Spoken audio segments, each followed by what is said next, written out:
Thank you, everybody, for joining us tonight for this very special History Revealed, the Art and History of the Persistence exhibition. We want to say a big thank you to Dr. Bobbie Scott and to all of the artists who are joining us tonight, and thank all of you for participating this evening. I also want to thank our partner, the Roseville Library. The Ramsey County Historical Society and the Roseville Library have been partners in presenting History Revealed series of programs for several years now, and we are very grateful to be able to offer these programs virtually while we can't meet in person. RCHS, the Roseville Library, and our partners are working on more programs for 2021, and the links are on our website, www.rchs.com, which is on your screen. And while you're there, please consider supporting the Ramsey County Historical Society. We rely on the support of members and friends like you to continue to present these programs and all of our efforts. And there are some great benefits to joining. All that's on our website. But if you have questions, please feel free to reach out to us. This program will be recorded and it will be available on our RCHS YouTube channel within a few days. And some technical reminders before we go into the program. Please keep your microphones and personal cameras off. And please feel free to type your questions in the chat. We'll have questions at the end of the program and we'll be monitoring those as we go along. And after the program and after we've stopped recording, you may turn on your microphones and cameras so we can all chat together. RCHS is committed to presenting the stories and histories of all in our community, and we are very pleased to bring you tonight's program. So I'm going to turn it over to our curator and archivist, Mollie Spilman, for a quick introduction. Thank you, Mollie. Thank you, Robin. And again, welcome. I second Robin's welcome and thank you for joining us this evening. I'm just going to give a little bit of background on the project and then we'll get underway with our participants. A little background on the project. We began this actually at nearly 4 years ago now with staff brainstorming how best to commemorate the 100-year anniversary of the 19th Amendment ratification. Of course, we wanted to ground the exhibition and programming in solid historical research and writing, and we wanted to focus on some of the individual Ramsey County women who worked towards women's suffrage for many years. These local women worked and changed minds through various means, ranging from tea parties and conventions to picket lines and imprisonment. We wanted to acknowledge and celebrate these local women, and we wanted to show how their examples are still used today, connecting their work 100 years ago to the more recent past and to today for civil and human rights changes. We decided to include an art component because we wanted to promote and provide another interpretation of the featured women from our community, a visual interpretation of how someone might see these women in a different way. At first, we envisioned larger than life portraits, much like presidential portraits. However, as we interviewed artists, eventually selecting the 11 who created artwork for this exhibition, their viewpoints, techniques, and presentations seemed to show us something different. Their passion and inspiration for this project led them and us to how the exhibition was finally structured. Their original works of art are now part of the permanent collection of the Ramsey County Historical Society, along with their statements and videos. Our thanks to the Arts and Cultural Heritage Fund of the Legacy Amendment and private funding in 2018. With that, we hired Claudia Nicholson, a local museum professional, to plan the exhibition and associated programming. She in turn hired Dr. Bobbie Scott to write, research, and review the exhibition text. The team of two and myself had less than a year to complete the plan, the research, and the writing. We had always intended to mount this exhibition in our first floor gallery in Landmark Center in downtown St. Paul last fall. Due to the pandemic, of course, we shifted to an online platform and premiered the show virtually last October at our annual member celebration. You can continue to see the full exhibition on our website, and you can even follow along tonight if you wish.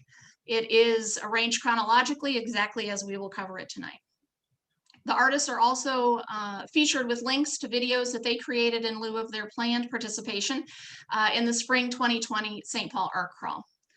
This online presentation of the exhibition will remain on our website indefinitely, In addition, however, the big news tonight that I'm happy to announce is that their original works of art and the exhibition will be mounted for real in our gallery in the Landmark Center and in the lower level of the Ramsey County Courthouse in St. Paul City Hall by the middle of next month. By mid-March, both locations will be installed. In recent months, just as kind of a closing comment, I guess, in recent months, you've heard from many female politicians and political leaders, including our vice president, who without the earlier work of suffragists would not hold the offices that they do today. It remains a critical time for us to work and use our voices and our votes to achieve change in society. Again, to reflect and reiterate what Robin said, please note any questions you have for the artists or Dr. Scott in the chat, and we will bring those back at the end. It is now my pleasure to introduce Dr. Bobbie Scott. She received her PhD from the University of Minnesota and has led programming and research efforts at the Sherburne County Historical Society, numerous Minnesota Historical Society sites, and of course, with the Persistence exhibition. We invite Bobbie to share her insights into the project, the scope and style of her research, and at least one historical mystery that she solved that I know about. So please welcome Dr. Bobbie Scott. Well, hello, everybody. So I started working on this, gosh, I don't remember exactly when, but I didn't know a whole lot about the women's suffrage movement in Minnesota. And in case anybody's interested, there is a nifty little book, and I'm just going to hold it up here. It's called The Privilege for Which We Struggled. And it has about 4 pages of biography about many of the women who were involved in the Minnesota women's suffrage movement. So that was a starting point, but I have to admit that after that, I spent a whole lot of time on microfilm, both looking for mentions of people in newspapers, looking at the Minnesota Women's Suffrage Association records, which are, I think there's 20 boxes at the Minnesota Historical Society, but it's all on microfilm. So it involved a lot of sitting and reading microfilm. And ancestry, city directories. One of the things that you find out very early when you start researching a question like this is that most of the time you don't actually know the woman's name when you're looking at newspapers, because she's Mrs. Andreas Euland or Mrs. Alfred Bright, or, you know, the Mrs. husband's name. So that can make it hard to find out more about her if you can't work it out. And that's why so much time was spent on ancestry. One thing that becomes clear also very quickly is that most of the women that we know about who were leading this movement from, let's say, the late 1800s and on to 1920, were educated, and they might have been professionals, they might have been teachers. There were a whole lot more women who trained as lawyers than I expected. There were more women who had trained as doctors than I expected. But we're not talking about working women. So the working women are not as well represented. And in fact, one of the women who I was really impressed with when I researched her, a woman named Sarah Colvin, who was trained as a nurse. And she spent a lot of time, because her husband was a doctor, she could not work as a nurse. So instead, she worked to set nursing standards. But she got involved in the women's suffrage movement. And in her memoir, she writes that at first she wasn't that interested in getting the vote because it didn't seem to her that it did much. Politicians would tell you all kinds of wonderful things when they were trying to get your vote, and then not do what they said afterwards. But then women were starting to get out and work more.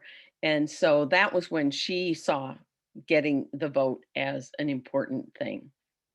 And she also commented in her memoir how the women who ran, who led the suffrage movement, really couldn't imagine the circumstances of a working woman. And when she made this, so she was told once that, well, we have to limit the hours that women can work because they also have responsibilities at home. And she was called, I think, an idealist when she suggested that perhaps they should be paid enough so that they could get help at home.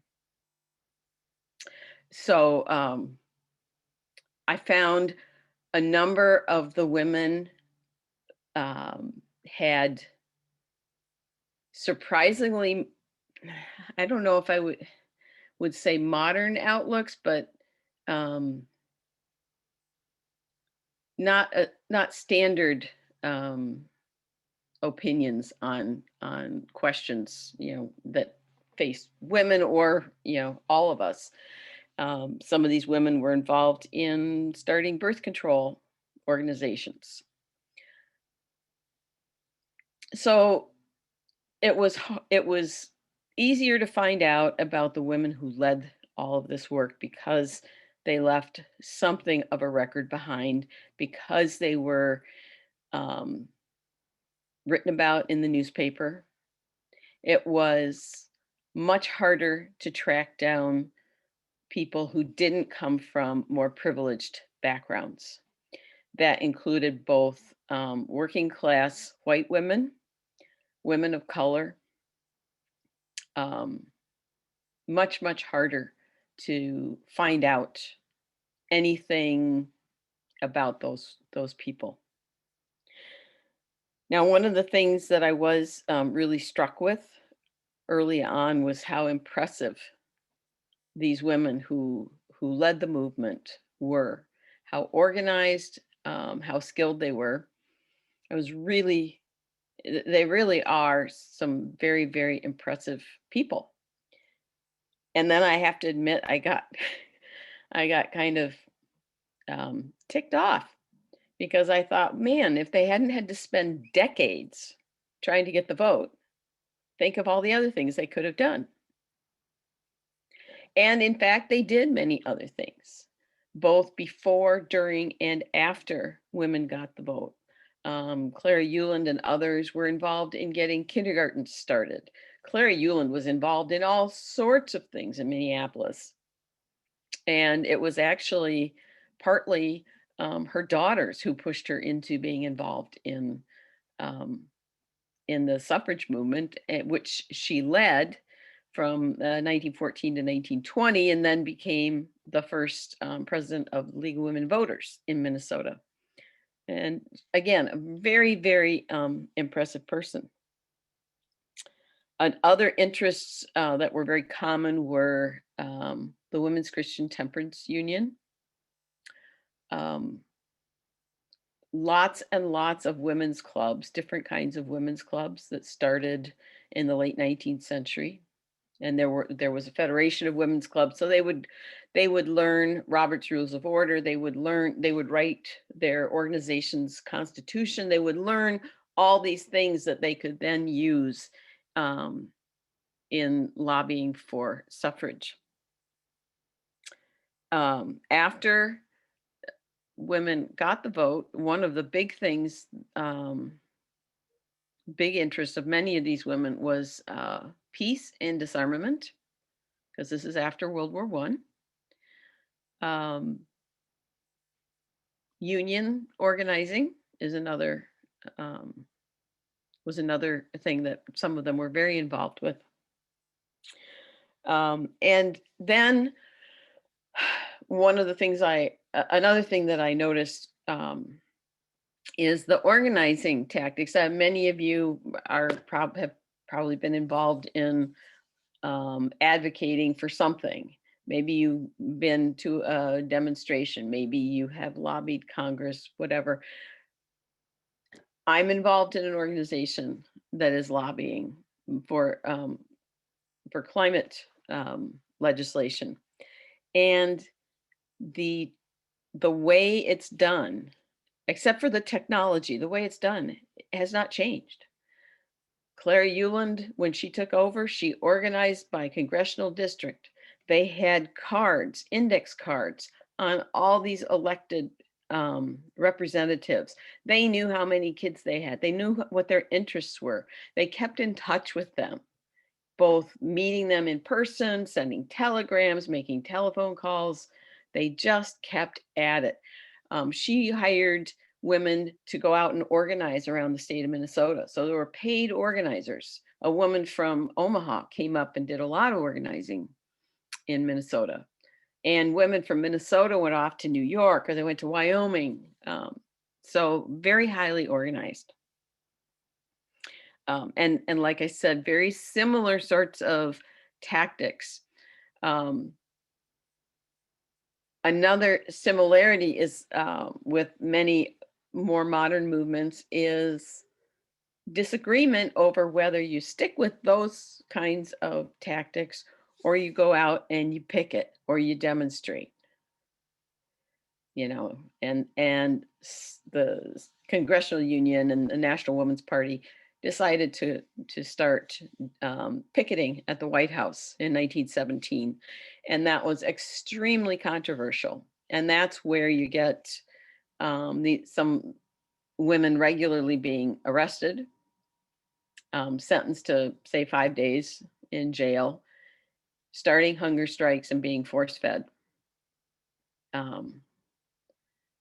So those are some of the general things that struck me from the research. Now, Mollie said she wanted to know about my history mystery. And there are two of them that I was really pleased with myself about. Bertha Muller was from Minnesota, Swedish background.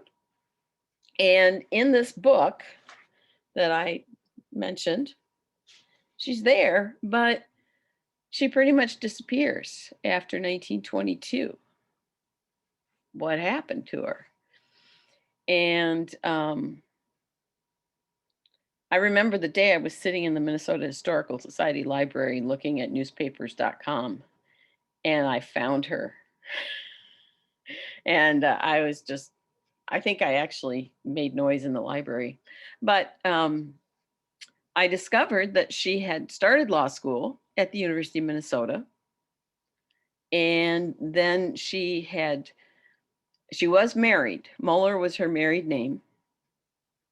She must have gotten divorced, but she went to Chicago and she finished law school at Northwestern.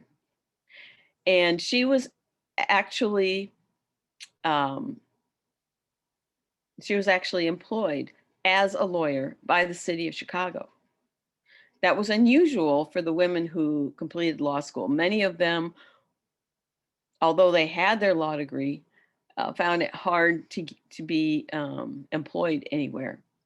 And then I discovered that she remarried. So she had yet another last name, Deline.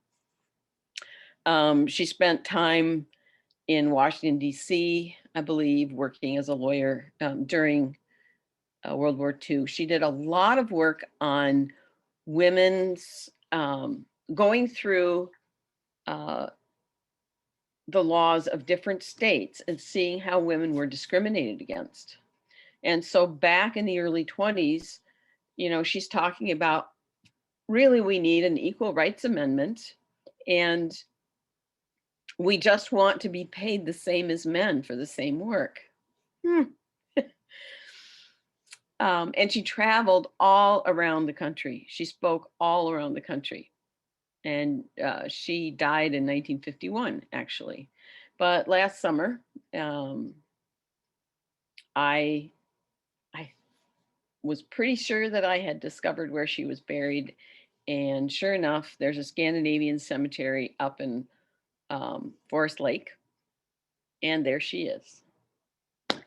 So that she was brought back to Minnesota. She died in California.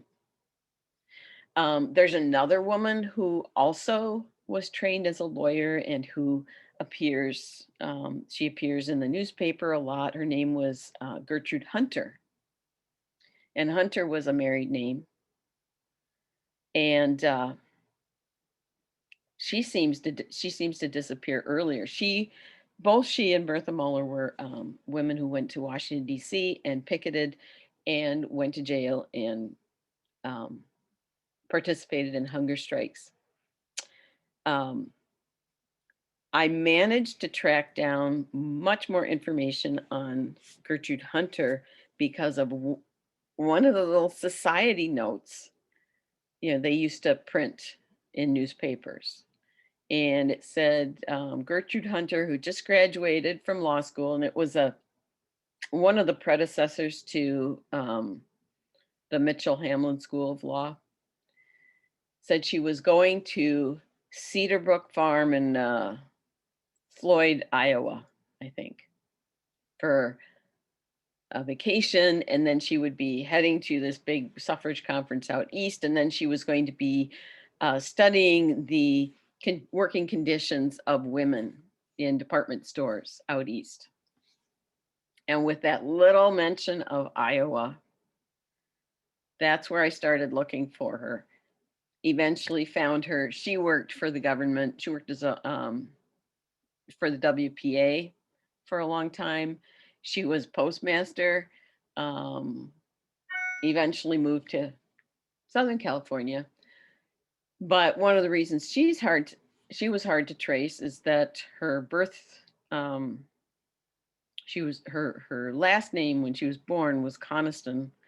Parents must have died, and she was raised as a Heffler, and then she married and became a Hunter. I mean, it's just a mess.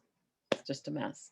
So anyway, both of them are examples of women who continued to work very hard for women, women's rights, and particularly women in the workforce for the rest of their careers.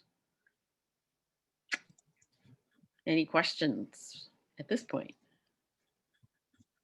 If you have them, please jot down in the chat for questions for Bobbie. Thank you very much for sharing those stories, and also the fun insights into history, despite all of the microfilm. I remain sorry about that for you. Like microfilm, I get lost in it. Yeah, it makes me weird, but a little bit.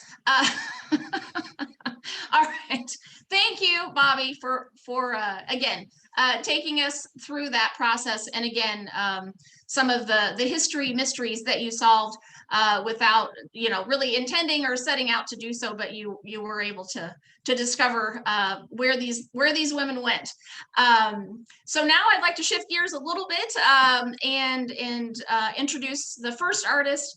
And again, we're sort of going in chronological order of the exhibition. And that that artist is Klaire Lockheart, who portrayed Teresa Payton. And there they both are. So I will turn it over to Klaire to maybe give some comments on, what drew you to the project. And if you want to talk about your methodology in creating the piece, and maybe just some thoughts on the project now, some year and a half, year and 6 months, something like that later after the beginning of this.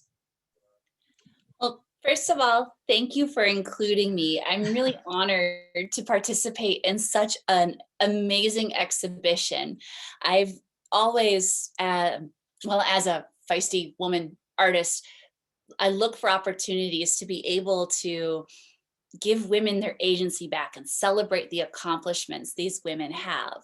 And to introduce myself a little bit, I'm pretty well known for creating representational oil on canvas paintings, and they, as I said, celebrate women and empower my audience. I also have like a running fight with art history because there's a long history of women being excluded from even learning how to become artists. And so that makes it so we have fewer examples of women's artwork. And part of the reason I was really excited to be able to create this work for the Ramsey County Historical Society is that my artwork is going to be in like a place of history. And I have done some traveling around, and I remember going to the buildings and the museums in Washington, D.C., and women were just glaringly absent, unless, of course, they were like decorations and they were representing different aspects of like American society, like liberty or freedom, but they're usually these like thin waifs of women that are in various states of undress. And so actual historic women are missing, unfortunately. And that's why when I created this portrait of Theresa Payton, I reappropriated Delacroix's Liberty Leading the People, because it is a powerful pose, and people do think of that painting when they're thinking of liberty and making changes for the good within their own country. Except for when I see it, it's hard to get past parts of her dress missing, if you're familiar with the work I'm referencing. And so it was important for me to give Theresa Payton her agency back. And so I found different items of clothing that were similar to what would have been worn at the time. I even made the skirt for my model to wear when she was posing for me to get my proportions correct. I also referenced the banner she's holding because I found one from the St. Paul Political Equality Club, and that was a position that Theresa Payton had. She was the corresponding secretary for it. And so over the course of this project, it was just very exciting to learn about all the different roles she had as teacher and a lawyer and working for the Minnesota Women's Suffrage Association. And it was just very inspiring, especially coming up on the year 2020, which was also an election year. So I could keep going on and on and on, but there's so many other fabulous artists that are here, and I want to make sure that I don't hog all the time, but thank you so much. Thank you, Klaire. Again, we edit, for those of you who are familiar with the online presentation, we actually, just based on the look of your painting, it has become sort of the face of the show in a sense. And so thank you for that. So moving on in time a bit, we're going to move to Stefanie Kiihn and her illustration and sort of what I call the storied map of Klaire Hardenbrook. So take it away, Steph. All right, thank you. So my name is Steph Kiihn, and I live in Roseville, Minnesota. I do predominantly historic maps. I am a big fan of St. Paul, so they frequently are my topic. And so I was really excited to hear about the show and be able to showcase a figure from St. Paul history and really place her story into the location where it happened. I was really intrigued by Klaire because, like Bobbie mentioned, many of the suffragists were well-to-do women. Klaire Eva Hardenbrook happened to be a working class woman.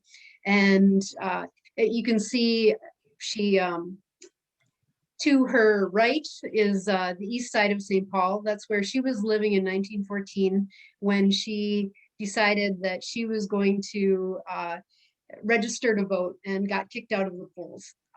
You know, at the time, she was a working class mother of 6. Her husband had been unable to work up until the year before, so clearly money was tight. And you know, this is someone who really probably didn't have time to take a political stand, but she did end up suing the city of St. Paul for the right to vote. So it was really intriguing to learn about her story. And you know, while I've been very focused on the history of St. Paul when I'm making my maps, I'd never really dug deep into the original sources. And with Klaire, her story just, there's a lovely article online about her, but to get into the facts, you really needed to go to those source documents. So it was so fun to go to the Ramsey County Ramsey County Courthouse and find out that they actually have the court filings from 1914. It was wonderful to go to the Gale Family Library at the Minnesota History Center and take a look at the actual case files of her attorney who represented her and see handwritten notes. Also did a lot of newspaper.com research and learned about, her time before coming to St. Paul, where she and her husband, who was a minister, traveled in South Dakota and started their family. So it was interesting to just get a sense of her and, this small portion of her life where she was active, and as well as the rest of her life that was filled with family and normal things, I guess. So thank you so much. Thank you, Steph. And something that you mentioned, and I think is applicable to almost every artist here, that you did a lot, and something that was really impressive to me. You were all provided a little bit of a biographical sketch of these women, but I think every one of you, or nearly every one of you, went out on your own and did a lot of research and digging into original documents, either at the Minnesota Historical Society or other locations, other repositories. So that was again, just I think as a group showed your dedication and real interest and involvement in this project. Next is Hilary Woods and her stained glass representation of Klaire Euland. Hi, so I'm Hilary Woods. I live in Rochester, Minnesota, and I am a creative director at Mayo Clinic. Stained glass really offers me just a creative outlet, and it really kind of fuels my day job as a creative director. I love it. And what really drew me to this project was ultimately my love of history, and knowing that it was the 100th anniversary of the women's right to vote. That was amazing to me, because I think of all these historic things that have happened, and on one hand, they haven't happened that long ago, but on the other hand, it's 100 years now. And there's so many rights that, can be taken away. Nothing is a given. And these women, they fought for them. They were pioneers, all of them, for our rights and for many other rights. And when I saw this exhibit about a portrait, I was very excited, because I've been working on portraitures in stained glass, and I find it really challenging and fun and beautiful, just to try and bring out the personality with the glass and with the light and color. It's kinetic, it's ever changing, and I felt like that would be perfect for this this project. So I was really excited. So thank you.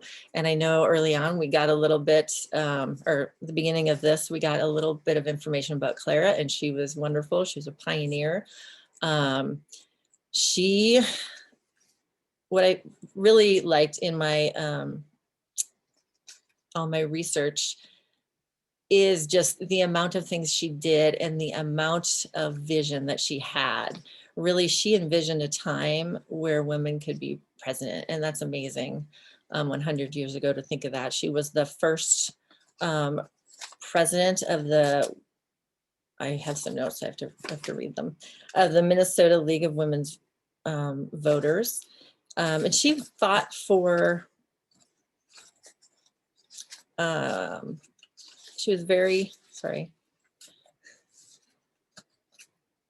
was a pioneer in women's rights. She fought for our right to vote. She was an advocate for children's rights. She helped start the first free kindergarten in Minneapolis. And she also felt it was very important not only to have the vote, but that women were educated so they could vote and know what they're voting for and not, just depend on their husbands, I think. So I was really honored to be able to portray Klaire in glass, and really honored just to be a part of this exhibit. So thank you. Thank you, Hilary. And again, I'm excited. I finally figured out how I'm going to hang her in the Landmark Center, or hang your piece of stained glass. So, Yeah. So that'll be fun. Next up, we have Lesley Walton, who actually did 2 pieces for this exhibition. And the first is Sylvie Teaguson. Hi, I'm excited to be part of this show. It means a lot to me. And I've got to tell you, when I first heard of the show, just because of the relevance to what was going on with the political climate, I just knew that I wanted to be part of this. And hopefully, by the use of my drawing, pull people in that maybe are not that interested in picking up a history book, but might be interested in seeing a piece of art and learning more. I moved up here 9 years ago from Dayton, Ohio, and I live in St. Paul. I've always had a fascination with portraiture and trying to bring out that inner spirit. So there was Sylvie. And this woman, my gosh, she spent over 100 years fighting for women's rights. And I was torn between doing an earlier depiction of Sylvie or a later, but I felt it was really important to do this later portrait of Sylvie that represented all of those lines in that face that just brought out all the hard work and her passion.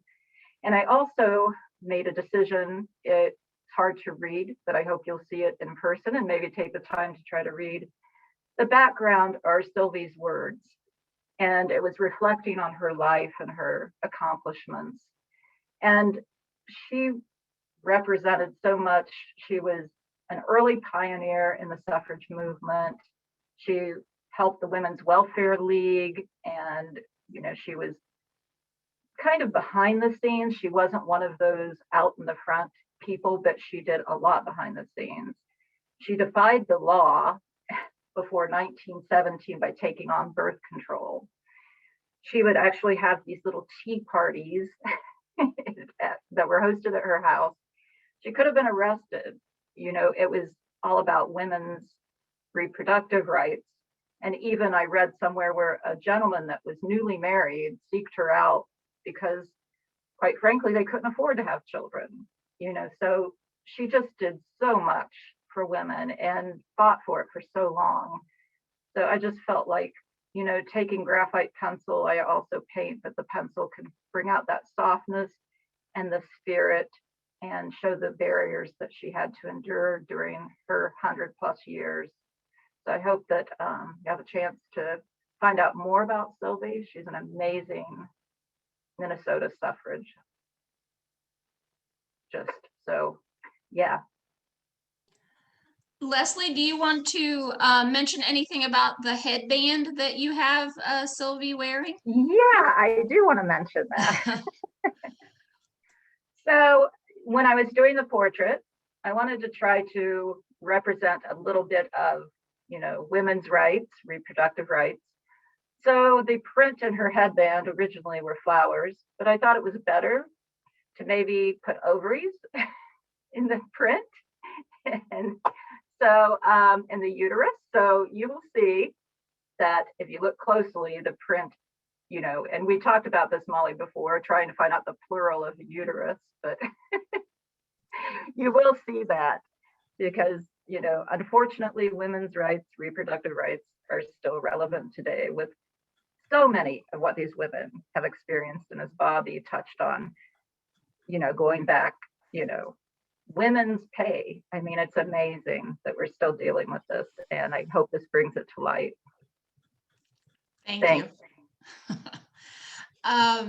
Next is Anika Schneider talking about her painting of Bertha Moeller. Hi everyone. My name's Anika and I live in Minneapolis.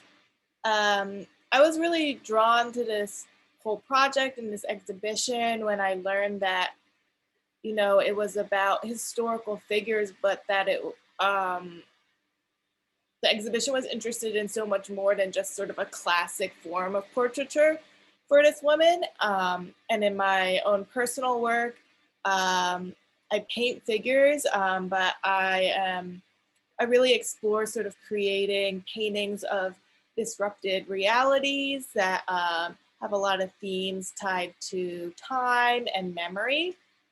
And when I was reading about these women and how we think of them sometimes living in such a distant past and things are so different.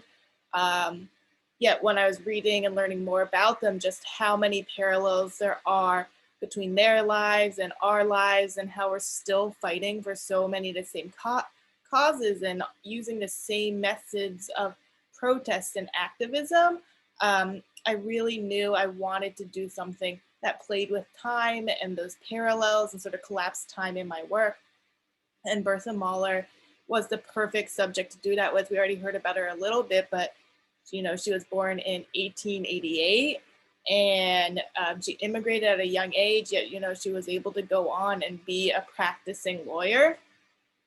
So I really felt that she was such a strong leader in her time, yet, she is still sort of leading us from the past, and that all the techniques and all the organizing she did and how she went to DC, and I believe she was arrested like 11 times, without all of that work for us to build on and, use those organizing techniques and, use their picketing techniques in our own activism, really has helped us today and is helping all of the causes that they fought for help us fight for those same causes.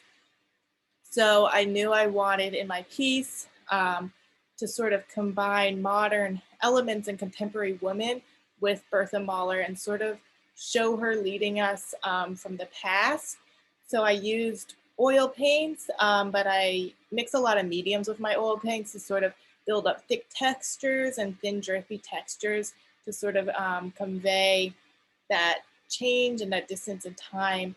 So I wanted, to kind of show her in this classical form as a leader, and she's standing at the top of a hill or this rocky expanse, but and then kind of distance the more contemporary figures wearing contemporary dress and things we see in modern marches, like the Women's March, of the signs. It's hard to see in the picture, but the signs they're holding sort of have some modern slogans like "the future is female" to show these contemporary women, but really have her in the forefront and her being the clearest, and then also sort of to give this turbulent environment to show that we've come so far, but there's still so much more work to do, and sort of incorporate lighter colors to show that we have made progress, and progress will still be made despite the struggles we may feel like we're dealing with in the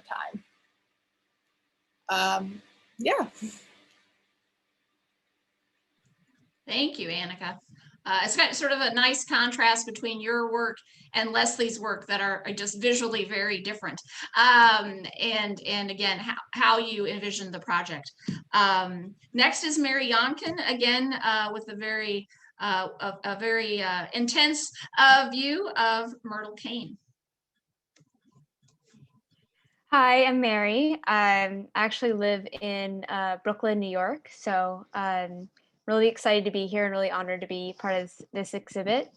I typically use, either like still life or portraiture to sort of like weave together narratives about like women's everyday lives. And a lot of times I'm using, things from just like around my house or around, things that I find and kind of incorporating them to tell stories. And I was really drawn to this project because, as a storyteller, obviously it's really exciting to look outside of your own experience and look at someone else's life and then be able to interpret that through your lens. And it was also a very therapeutic project, obviously during the recent political climate, to really kind of focus on women's political power and activism, and try to make a piece of art that felt strong and felt positive, and both was like honoring the past, but also imagining what these figures would be like today. So I was really drawn to Myrtle Kane because she was kind of this young, like kind of fierce, hipster of her time, like she was a flapper. She had this impeccable style. She sort of, there's several pictures I found, she was like looking right at the camera and had this like very intense gaze. So I really wanted to incorporate that, specifically to sort of reference the female gaze in art history as well. And also to sort of reimagine her in like a contemporary color palette. I use a lot of bright, almost neon, vibrant colors in my work, to sort of like bring them right into the present moment. So you're kind of there with them. They're of the second that you're looking at them. And then I also wanted to highlight some of her, accoutrements, like her hat and the things that like were part of her swagger. And the pin on her lapel is the Farmer Labor Party pin. And she was really involved with that during her career. A little bit about her: she was elected to the House of Representatives in 1922, and she was one of a few of the first women to be part of the state legislature, and she was the youngest. And then she only had one term, but she was able to pass a bill that banned people from hiding their identities in public, which was an aim at the KKK. And then she spent the rest of her career as an activist and really championing women's rights, and I don't know, she just had a really interesting career, both within and out of the political sphere. Thank you, Mary. And you provided the segue that I needed for Sadie Ward and her textile creation of Anna Dickey Olson. Yeah, so I'm Sadie Ward. I live in St. Paul, Minnesota. I grew up in Inver Grove Heights, so very, familiar with the Historical Society. So my background is actually in theater, but I spend a certain amount of time looking at other art forms, because you can gain so much by looking at, other art forms and being multidisciplinary. And when I saw the request, the RFP for this exhibit, I was like, well, I can't not write something, because like, this is a great exhibit. And when I was reading the application, there was this really well organized spreadsheet of the women that would potentially be featured in the exhibit. And my mind went to, because like, I'm almost certain I had to have been sitting in like pajamas, right, while I'm writing this application, was, oh my God, all these women did this in probably something significantly less comfortable than what I am sitting in right now that allows me to sit here on my couch today. Obviously my mind was like, they were wearing corsets and I'm wearing a bra. So my mind took the mental leap to, I should take bras and cut them up and make them into a portrait of one of these women, which is not everyone's like first mental leap, but I was just like, this is the vision that I have, because it's like, this is a very relatable topic for so many women, being able to vote. So in my mind, blending it together with a medium such as bras made it very relatable for women. Like, that's what the exhibit's about. And it's been really interesting, actually, because I've never done a bra portrait before this exhibit, but I've gone on to make a couple more since then. And what's really interesting to me is, really the conversations that you get out of the finished work, but also gathering bras from women, because the number of, women that will like give me a bag of bras, they'll be like, it's in the back of my car. I'm like, it's okay, we can talk about bras these days. I promise it's fine. So I have a box of bras to cut up and make more art.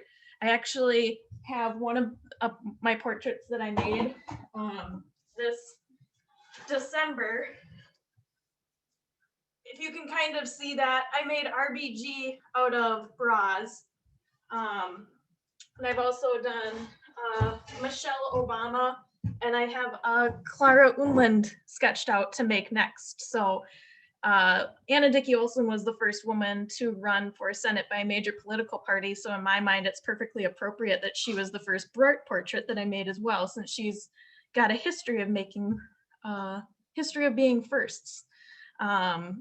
When I was reading more about, because Anna Dickey Olson was not elected in the election that she ran in, and I believe in 1920, but she was part of the FDR administration. And one thing that I read about her that I just really resonated with me is that she felt disillusioned that women weren't more involved than they were as she continued in her political career. And I just thought that that just felt really relevant with, you know, the years, the most recent years we've been through, and now we finally have a female vice president. You know, I had Anna Dickey Olson in my living room, so I, you know, had a couple mental conversations with her before I submitted her to the Ramsey County Historical Society. So I just imagine how she would feel at this point, knowing how far we've progressed, yet how much more work has to be done to, you know, truly have, you know, even an equal rights amendment. So yeah, I think that's all I have to say. Thank you, Sadie. And another thing to maybe bring up, or if you want to make any comments about, and you did a little bit about collecting bras, but you sought out female politicians' bras to be a part of the portrait. Yeah, thanks for reminding me of that. I actually wrote close to 250 letters to female politicians. I did get 2 local women to give me their bras, and they are included in the portrait that is in the museum. And I also got 1 note from a politician saying that she thought my art was offensive. So I feel like I achieved something. I offended someone. So I didn't know that part. Interesting. All right. Well, speaking of interesting techniques, or maybe different artistic techniques, we're going to move now to Daniel Brevick and his portrait of Maybeth Hurd Paige. All right. Well, thank you very much. I really appreciate the opportunity to have participated. Cece has a great question, actually, and I think, Mollie, maybe you can address that one later. But I'm like Hilary, I'm a resident of Rochester, and I'm also, like Hilary, a creative director at Mayo Clinic. And so we know each other, and we really enjoyed the process. And that's why Cece's question is really great. You know, a lot of compliments to how this was all structured, and it really made us have to, like, to select the artist. You really have to research and know what, you know, learned a lot just in that first phase. As far as my process goes, I'm a painter and I'm a photographer both. I'm also using a laser cutter and developing, I think, some new techniques around art. And this piece is probably the most complex I've ever done in terms of that artistic approach. And you know, I could talk on forever, but I know we have a limited amount of time. And if you can see the piece in person, you can kind of begin to see there's some tactile qualities to it. But I really just want to, you know, just mention a few things. I did a portrait of Maybeth Hurd Paige, and I really, she was my first choice, and I was so thrilled that I was selected to use her, or to do a portrait of her. But she has an amazing story. She was an artist before she was a lawyer. She went to studied abroad for art. She came back, I think she's from Massachusetts originally, but then ended up in Minnesota as a teacher. And she married a gentleman who was a law professor at the University of Minnesota. And he said he saw in her the capability that she could make a great lawyer. And he, you know, convinced her to do this. I mentor a lot of younger artists over the years, and I always say, you know, are you sure you want to do art? Because creative people have a lot of ideas, and I always think they should go into politics. But we as artists, we just love art, and whether it's acting or painting or photography, doesn't matter. And we kind of, but a lot of artists actually have a lot of great ideas, and they think differently. I love that Maybeth was first and foremost an artist, and she was actually teaching art and doing in her career.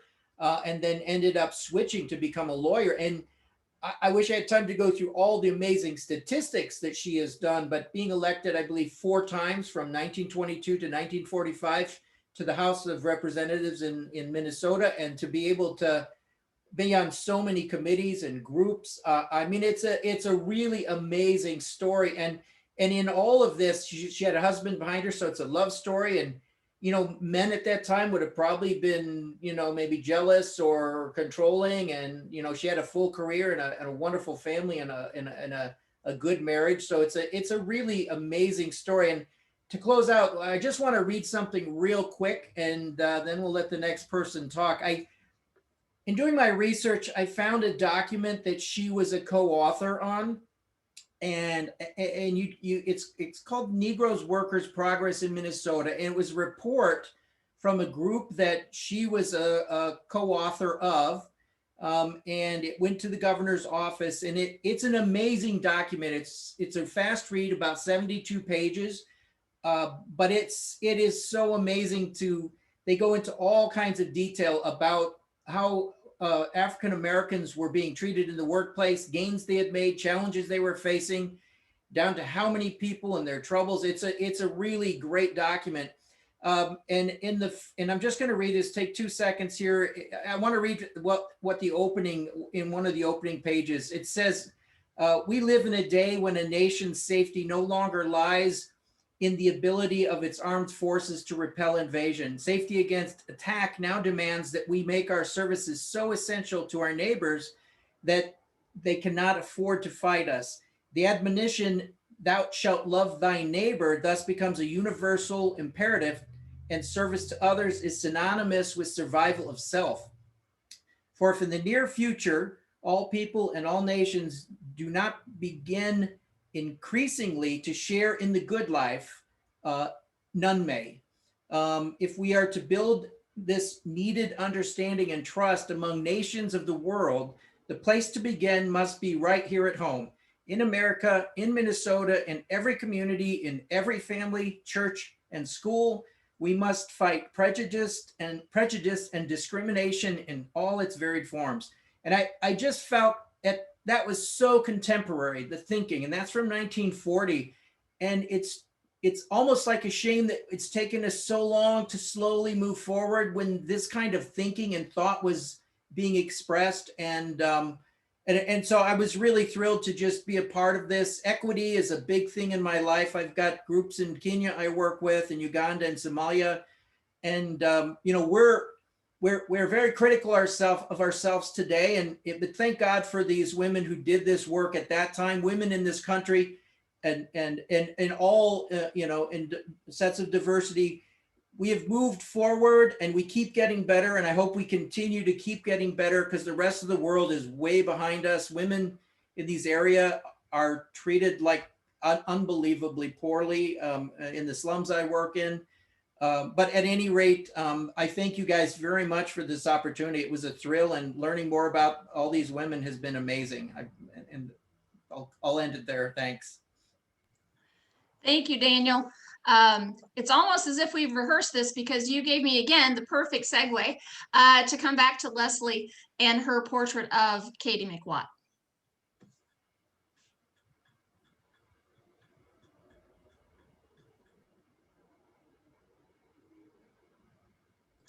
You got to unmute. There you go. About that. I hit it once, but so yes, Katie. So when I first had the opportunity to look through a variety of women to choose from to do a proposal, you know, it was important that we represent women of color. They have so many barriers besides being female. And Katie was a fighter all her life, but she was a fighter with heart. And the more I learned about her, oh my gosh, what an incredible woman. A little bit about Katie. She grew up in Minneapolis. She was the only African-American in her elementary school. And first grade, she was already being bullied and threatened for being a person of color. And her grandparents, her grandmother especially, helped her overcome a lot of that. She really fought a good fight, and she did it in such a way that it embodied everyone, and she did it with a smile on her face. I found video footage of her. She had such a laugh, and she was just such a people person despite all that she went through as a child. And she was one of the very first women to run for city council in 1964. She ran for city council to fight the housing discrimination that was going on within the city. Although she didn't win, she went on and she advocated for African-American communities within the Twin Cities and fought for people's rights. She did this. She was instrumental in the Rondo neighborhood and constantly going out and representing people. She did it with such grace. I just can't emphasize that as much as you could. If you can find a video of her, what I really wish is I could have sat down with her and just talked to her. She just seemed like such an amazing person, as all these women are. But, you know, before her death in 2010, and I want to read this, she told her friend, Josie, she said, "I want my people to know I loved them and I loved doing the things I did for them." So it wasn't just the fight, it was investing in her community and her people and making sure that, you know, she could pave the way so that hopefully we could all experience freedom and equal rights. Just an amazing woman. I want to talk about the actual drawing for a moment. So when I decided to use this photo, I really wanted to focus in on that face, and I wanted to show a powerful image of her. And I could have included a shirt, and, you know, I could have put a nice soft background halo around her, but I also felt like there was a softness with her that if I didn't put that shaded background in, it also showed that clean cut strength of Katie. So I really was happy with that decision, because as an artist, you do have to go through, just like with Sylvie, made the decision to include her words. But I wanted this to be all in. I wanted you to make eye contact with Katie and see what Katie was all about when you looked at this drawing. So, you know, I hope her story is never forgotten.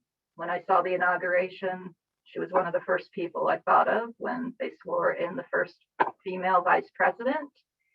And, you know, I think we never want to forget history, and that's why this exhibition is so important, because we don't want to forget the mistakes of history, but we also want to, you know, go back and look at the lessons that maybe have been there all along and bring attention to those, so they further our mission for equal rights for everyone.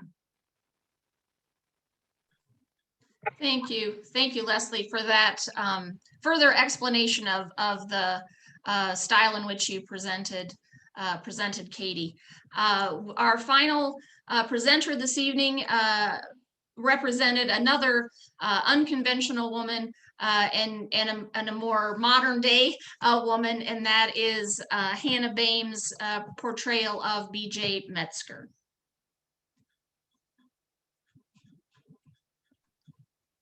Hi, everybody. I'm Hannah. I'm an artist from St. Paul. I do primarily digital illustration.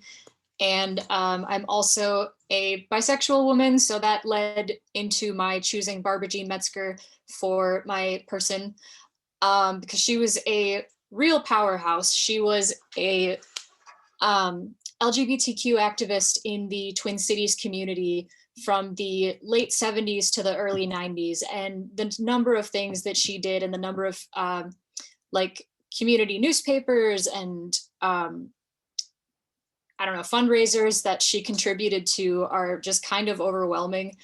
And I have notes here as well, just like Hilary. So yeah, she helped form the state DFL Lesbian and Gay Caucus so that women and queer people could get more involved in politics, because that's where she felt the power was to make change and move things forward.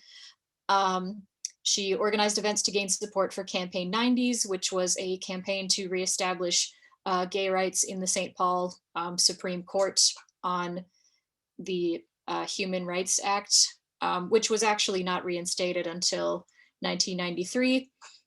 And yeah, I mean, there were a lot of things I wanted to cover with this piece, but first and foremost, I wanted to just kind of show off BJ in all of her, you know, glory, and then also to make sure it appears as though she's part of a movement and show her connection to activism today, and specifically to focus on like the LGBTQ individuals today who are out in the streets protesting, and people of color who are protesting, and just the interconnectedness of today's activism. And how, I mean, if she were here, she would be fighting for many of these same issues. And I guess a little bit more about the piece. I wanted to experiment with different kinds of line work, and I incorporated a lot of color palettes from different LGBTQ flags. There's the bisexual flag in there, there's pansexual flag, non-binary flag, and then of course the big rainbow. And I wanted to include a bunch of smaller details from a bunch of the research that I did surrounding her. So all of the buttons on her jacket were things that she actually wore, including the carnation, which was kind of her signature look. And the monarch butterfly is a reference to the fact that one of the very first places that she volunteered to kind of reintegrate herself into the St. Paul community after going away for college was at the Chrysalis Center for Women, which was like a call center to help women get back on their feet after difficult times, and just like a general support network for women. So Chrysalis butterfly, I thought that was kind of fun. Yeah, I guess how the piece changed over time. So I went into this, and I went into this in, you know, fall of 2019, and it looked pretty much the same to how it was turning out in May of 2020. And then after the George Floyd protests, I felt that I should just add Justice for George in there to make it more contemporary and relevant, and just because it's important, and, you know, to kind of honor people who are still out there fighting in the streets and advocating for their communities. So yeah. Thank you, Hannah. And again, that's, you know, again, your comment on adding very contemporary events into your piece, I think is well reflected. And I think a number of you did that maybe in shifts as time passed in this project. I think we've got a little bit of time for questions. And as Daniel said, in relationship to the question about how do the artists select their subjects and what role did Bobbie play, the process was that Bobbie created, and maybe she can speak to this a little bit, maybe with the first question, she created a full, huge, I don't know, 50-page research report on suffragists in Minnesota. And from that, I created the spreadsheet that multiple artists have mentioned that gave just very brief snippets and some resource material links about these women. And from that, that became part of the request for proposal that went out to the community members and beyond. for the two out-of-staters, and the artists were asked to submit as part of their proposal, I think, the top 3 people that they wanted to portray and why. And so from that and from the interviews that we conducted, that's how the artists were, obviously how the artists were chosen, and how their subject matter or their subjects were chosen from. So everybody should have gotten at least one of the people nobody was assigned their subject, that everybody got to choose from the list. Bobbie, would you like to comment on the question about other working class women? I know Steph mentioned that, but are there other women that maybe weren't represented in the artworks that come to your mind? Not working class. That's something I was just really struggling with. And I did find in a membership list of one of the St. Paul groups, somebody who lived on White Bear Avenue, which is not where most of them lived. Right. Most of them would have been more Cathedral Hill, Mac Groveland area of St. Paul. And I would still love to be able to find more. One of the groups that, there were many different suffrage groups, and one of them was the Scandinavian women's suffrage group. And it was organized, okay, you probably laugh at this, but organized to add spice to the women's suffrage movement. But of course, the Scandinavian countries were earlier in giving women the vote. And so that group raised money to pay for a building at the state fair for all the suffrage groups to use. So there were many, many members. And someday when I have time, I might go back and try to look through. I think there's in the Nanny Yeager collection, there's a bunch of small pieces of paper that women signed, and try to figure out who they all are, and use a city directory and plot where they lived and so forth. Anyway, I think that would be interesting, but we don't have as much information on the St. Paul groups as the Hennepin County group, the Political Equality Club, I think it was in Minneapolis. Their papers, their records are at the Historical Society, the Minnesota Historical Society. So, there's a lot more information there. Can I say a couple things about some of the women that were, first of all, I love the artwork. I have to, I kept thinking, oh, she's my favorite. No, she's my favorite. But Sylvie, she lived to be, I think it was 105, 106, something like that. That's when the oral history interviews were done with her. And they were done in the early 70s. And she made a comment about birth control but that's not something we have to worry about anymore. So that was interesting. I wanted to say something about Katie McWatt. I actually, before I ever did this project, I did some radio documentaries for KFAI radio. And I did one on these honorary street names that St. Paul has. I did a half-hour thing on 3 of them. And one of them was on Katie McWatt, because a portion of Dayton Avenue in St. Paul, there's, if you drive down the right part of it, there's the regular street sign that says Dayton Avenue, but then there's a black on white sign that says Katie McWatt. And it was done in her honor after she passed away. One of the people I interviewed about her was Josie Johnson, who is coming up on a program and that you should all watch, because she is fabulous to listen to. Anyway, I think it's next week, our history revealed, and maybe Yeah. Robin can chime in with that. She's, as everybody who's trying to get time with her, they keep saying she's finally written her book. And so that's what I think will be the subject matter of that talk. And I think it's next Tuesday, if I'm not mistaken. I spent at least 2 hours, maybe 3, just listening to her talk about different things. Anyway, and then I wanted to say something about Klaire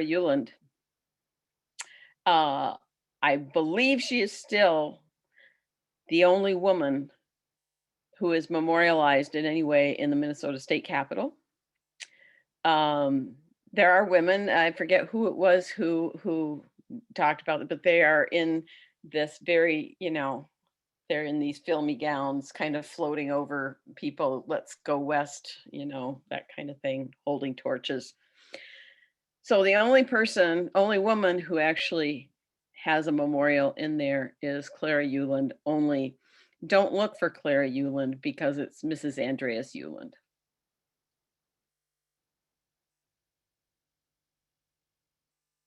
So Isn't there, Bobbie, isn't there an installation on the Capitol so grounds? yeah, if you go, so if you're standing in the front of the Capitol and you walk down, you have to cross Martin Luther King Boulevard, and then you'd go left. And at that point, well, it might be east. I don't know. I get turned around, but you would go left. Anyway, and there is a garden. And then if you walk down, whichever street is that, Cedar, you walk down and on your right, you'll see it's kind of like as an installation. It's got all these different women who are in this book. It has their names there, and it's kind of like the suffragists garden. I forget what they call it, but yes. I think it's in front of the Centennial building and the National Guard building there on Cedar. Yeah, I think you're right. On the east side of Yep. the Capitol approach, kind of. Yep. Okay, all right. Well, I think we're getting close to time here. I'm looking at the chat. And again, I want to thank all of you for being here. And again, participating with us. And again, I'm thrilled also to be able to finally mount this show after so long in the making.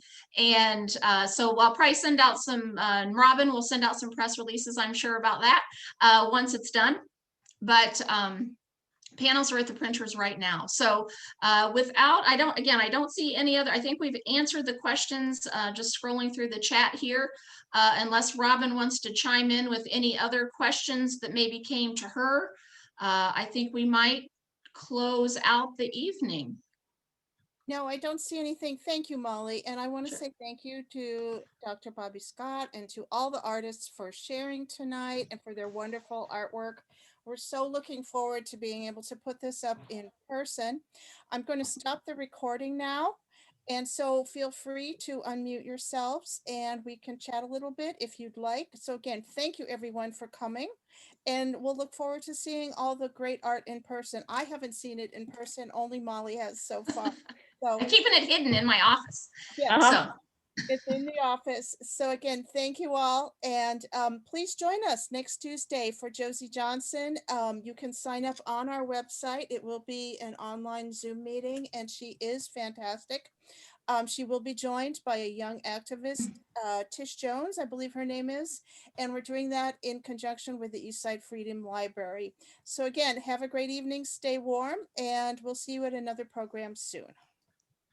Bye, everybody.